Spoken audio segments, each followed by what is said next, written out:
Yun mga bossing, meron tayong aayusin dito na Sniper 150. So wala namang problema sa kanyang makina. Yung problema dito mga bossing, dito sa kanyang kuryente.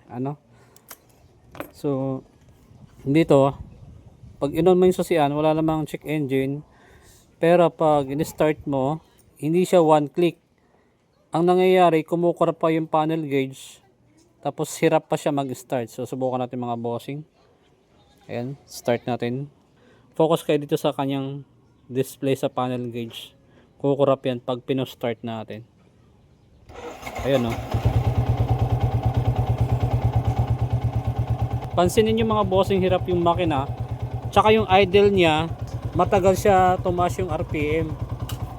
So dito nasa 1,100 lang to. Ayan o. Pero habang tumatagal, nagiging okay naman yung idle niya. Pero ang pinaka problema talaga dito yung kanyang kuryente. So dito mga bossing, meron siyang naka-install na mini driving light. Ito. Ayan. Tapos busina tayo. So okay naman.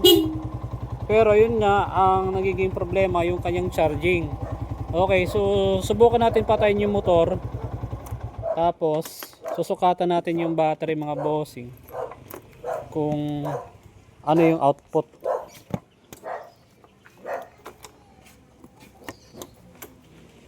Ayan. So dito mga bossing, 4 months pa lang itong kanyang battery, pero nakita nyo naman yung problema, kumukurap. So dito sukatan muna natin yung kanyang battery habang hindi umaandar pa yung motor. Isa-set natin tong multimeter sa DC. Ayan mga bossing. Tapos yung positive, probe ng ating multimeter sa positive ng battery dito. Ayan. Tapos yung negative ng ating multimeter sa negative ng battery.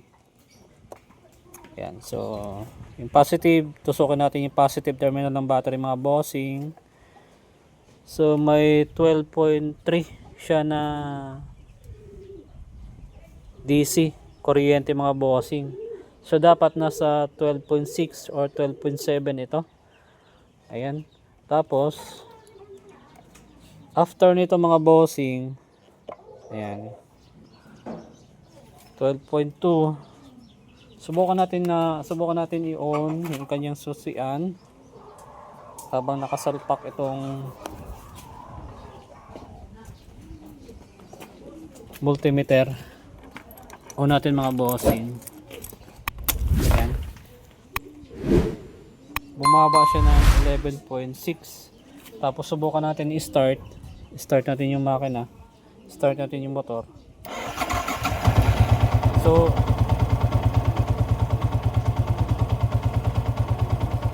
rev natin mga bossing.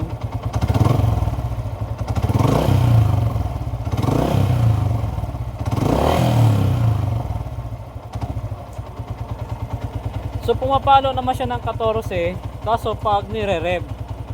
Ang normal kasi sa sniper mga bossing, kahit naka-idle ito, kahit naka-idle yung motor, hindi nire-rev, pumapalo na ng 14.1 yung pinaka-normal.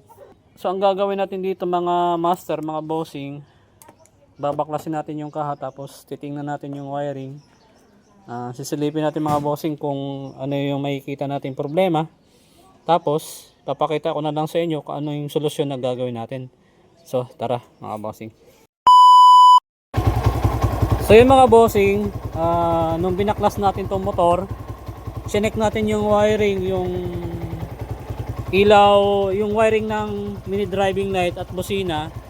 So wala naman tayo nakikita. At saka tinotroubleshoot kasi natin dito yung nalolobat yung kuryente, nawawala ng kuryente itong motor. So una natin ginawa, inalis natin yung connection ng kanyang mini driving light at busina. Ito yung mga bossing. So di na natin iintindihin yung wiring connection ng mini driving light at busina kung yun yung nagkukos ng drain. So dito mga bossing, inalis ko na. So ang pangalawang step mga bossing, para ma-check natin kung saan yung nagkakaroon ng problema, kung bakit ito nade-drain. Papatayin natin itong motor. So mayroon siyang 14.1 charging. So kapag pinatay natin itong mga bossing, automatic magbabawas yung kuryente, yung voltahe. So ayan, kung mapapansin yung mga bossing, 12.6. So ayan, bumaba siya, 12.5.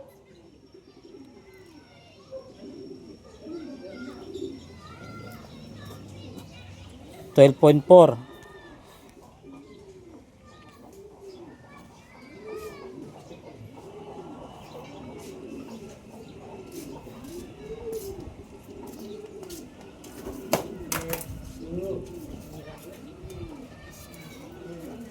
Ayun mga bossing, bumababa naman siya, 12.3. So ngayon mga bossing, so ito, wag muna tayo manghinala sa battery kung mayroong problema. Ang susunod natin gagawin, kasi bumababa nga yung voltahe nito, alisin natin tong mga terminal kung saan nakasaksak dito sa battery. So baka naman nagkakaroon ng grounded sa ating wiring sa motor, baka ito yung nagkokos. Kaya aalisin natin ito. So mag-reading tayo na walang nakakabit dito sa battery. Kahit positive, kahit yung negative, alisin din natin yan para wala tayong iisiping iba. Ayan. So dito mga bossing, ibalik natin tong ating positive ng probe multimeter. Tapos yung negative, salpak natin. Alamin natin kung nagbabawas pa rin yung battery. 12.1. Bumaba talaga siya mga bossing.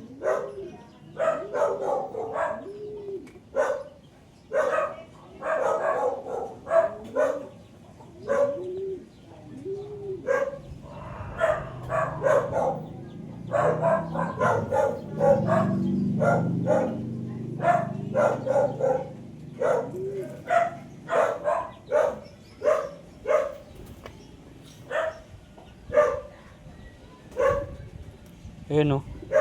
Nag 12.0 na naman siya mga bossing. Bumababa talaga siya. Nade-drain siya mga bossing.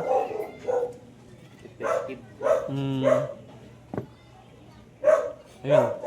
12.0 siya mga bossing. Bumababa siya ng pusa. So dito sa wiring walang problema. Itong kanyang battery mga bossing. Although na 4 months pa lang ito, mag 5 months pa lang ito mga bossing, pero nade-drain. Normal lang naman sa battery from shutdown ng motor. Yung karga niya is from 14.1, pero bababa siya ng voltahe. Dapat hanggang 12.6, 12.5 lang. Pero dito mga bossing, bumaba siya ng 12. Ayan. Pero dito sa luma nating motor, ay sa luma nating battery mga bossing, hindi siya bumababa hanggang 12.5. Ayan. So dito mga boss, kaya hirap talaga yung motor paandarin kapag umaga. O, kahit saglit lang mga bossing. Katulad dito, saglit lang natin pinatay pero pumalo na ng 12 yung bagsak ng kuryente. Tapos, pangalawang problema mga bossing, ito kanyang regulator. So malalaman nyo naman kung may problema yung regulator. Isa sa mga palatandaan para malaman yung regulator mga bossing, kapag pinaandar nyo yung motor at hindi umiinit. Dapat umiinit to siya, pero hindi naman ganon kainit na nakakapasok. Katamtaman lang. Pero dito sa kanya, from Silang Cavite hanggang dito sa Bagtas Tansa, nung kinapa ko ito, hindi siya mainit. So ibig sabihin yung gumagana lang sa kanya yung battery. So dito mga bossing, ayun no, maligam-gam kasi nga hindi naman ganun katagal yung paandar natin dito sa motor. So dito mga bossing, ito sasalpak natin do, susubukan natin, ipapakita ko sa inyo yung pagkakaiba dito sa 4 months na battery na GS. Let's go. So yun mga bossing, nasalpak na natin yung Quantum na lumang battery ko sa dating motor. So bago natin paandarin, kunan naman na natin ng reading. Ayan. So ayan, may 12.2 siya. 12.3. Okay, kasi luma na nga ito mga bossing, kaya medyo bagsak talaga yung kanyang voltahe. So subukan natin paandarin.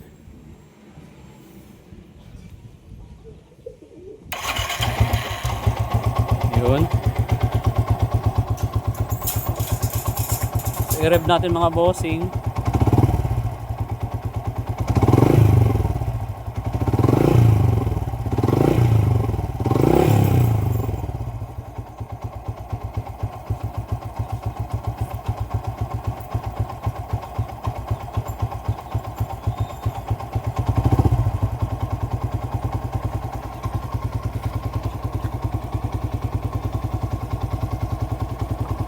Charge natin konti. Tapos gawin natin yung ginawa natin doon sa GS na battery. Kung paano i-troubleshoot.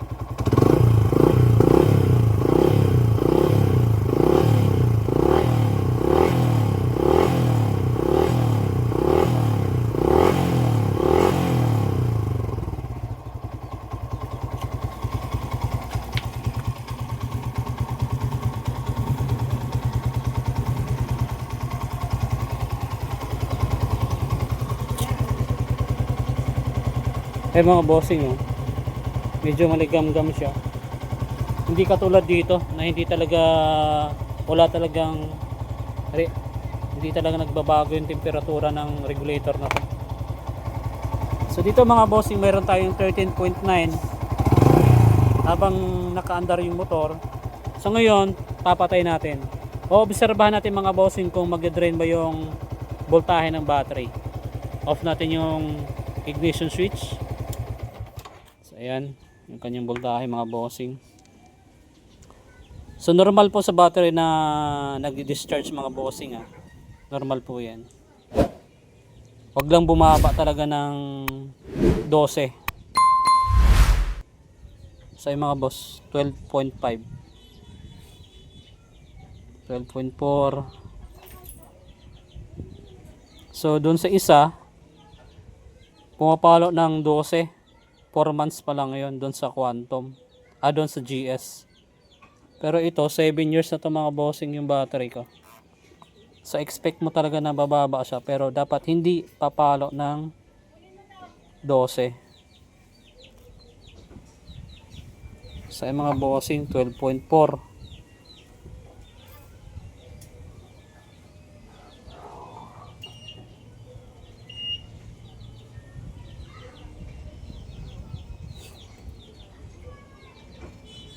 .3.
So yung mga bossing hanggang 12.3 siya.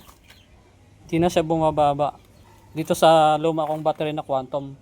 Unlike dito sa GS na 4 months, bumabagsak hanggang 12. So yung mga bossing, kinuha ko na yung battery ko sa ADB. So isasalpak natin dito sa Sniper. Para malaman talaga natin kung battery talaga yung may problema aside dun sa regulator. Ano? Mas maigilin sigurado tayo. So ayan. Papaanda rin natin yung motor mga bossing. So ayan, no? Hindi siya kumurap mga bossing. Hindi kumurap yung ating panel nung in-start natin. So dito, babasahin natin ng voltahe mga bossing. 14.0. Rev natin 14.2, 14.1.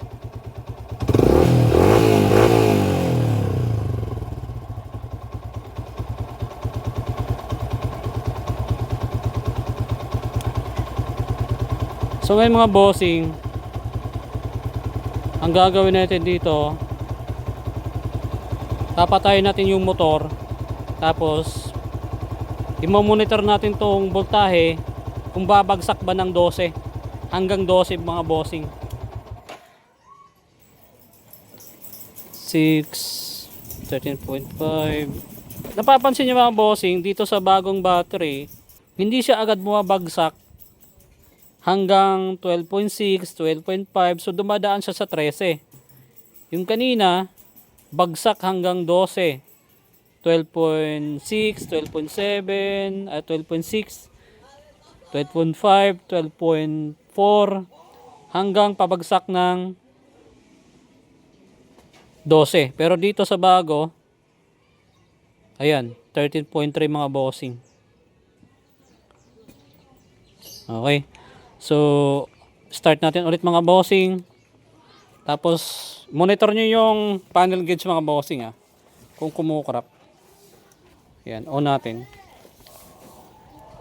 Ayan So, ayan. Tayo. Yun. Start natin kung kukurap ba. So, di ba wala? Tapos sa battery din, ayan umaangat siya mga bossing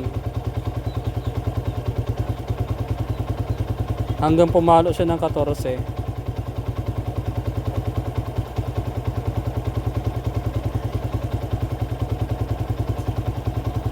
Ayan, 14 mga bossing. Okay. Tapos check natin yung kanyang regulator.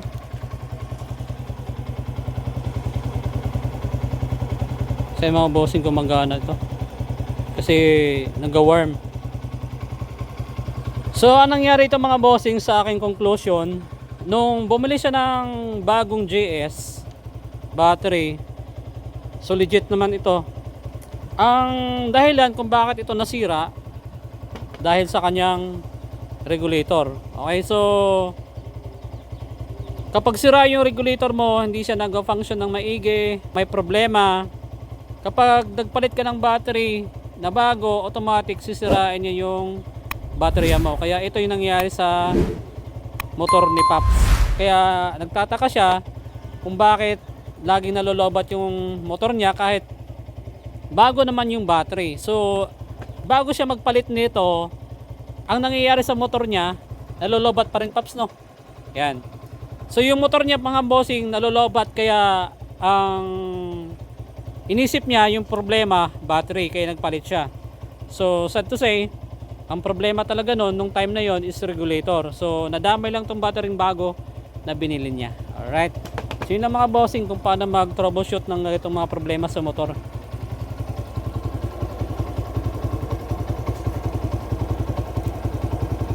Ayun 14 mga bossing, normal na normal. So yung mga bossing, dahil defective na nga itong regulator ni Sir, ay ba yun?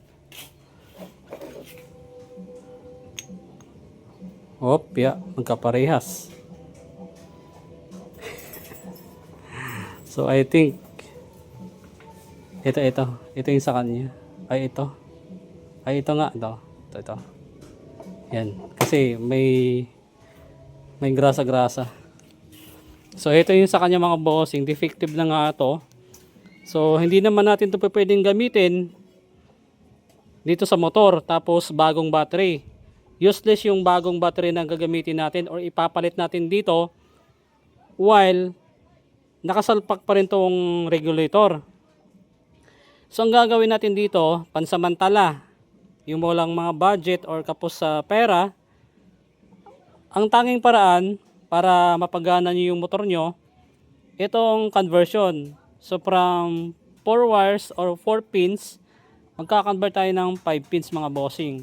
Kaya pwedeng brand ng regulator dito is Lihua o kaya TTGR. Basta mga GY6 mga bossing, yung 5 pins. Okay. So pansamantala lang to mga bossing kasi medyo alangan si sir sa kanyang budget. So ang conversion dito mga bossing sa Sniper 150, ito lang. Yung yellow wire ng TTGR sa isang white wire ng stator. Tapos yung pink wire ng TTGR sa isang white wire ng stator. Pwede rin yan magkabaliktaran mga bossing. Walang problema dyan. Yung pink wire malagay nyo dito sa kaliwa. Tapos yung yellow wire malagay nyo sa kanan. Pwede rin yon. Tapos dito naman tayo sa red at black ng TTGR mga bossing. Ang gawin nyo, pagsamahin nyo mga bossing, yung wire na yon, tapos i-connect nyo dito sa red wire ng Sniper 150. Ayan, red wire. Okay. Tapos yung the last, itong green wire ng TTGR, i-connect nyo sa black wire ng Sniper 150. Negative yan mga bossing. Siya nga pala, yung black nitong TTGR at red wire pinagsama ko kasi same lang yan mga bossing. Ang purpose nitong black wire para ma-supplyan yung black wire ng regulator na positive para makontrol niya yung voltahe na pinapasa doon sa battery para hindi mag-overcharge. Okay? So pwede namang itong black wire i-connect nyo sa susian, sa accessories wire, or kaya naman kagaya nitong ginawa ko, yung black wire at red wire pinagsama ko na. Tapos kinonect ko sa red wire ng battery. So yan lang mga bossing kung paano mag-convert dito sa Sniper 150 ng GY6 or 5 pins na regulator. O yan. Ito mga bossing, ginagawa ko to matagal na. So far wala naman akong na-encounter na problema dito sa mga kinakabitan ko. Alright, so ang gawin natin dito, lagyan natin ng electrical tape, tapos ibabalik na natin yung maka. Okay?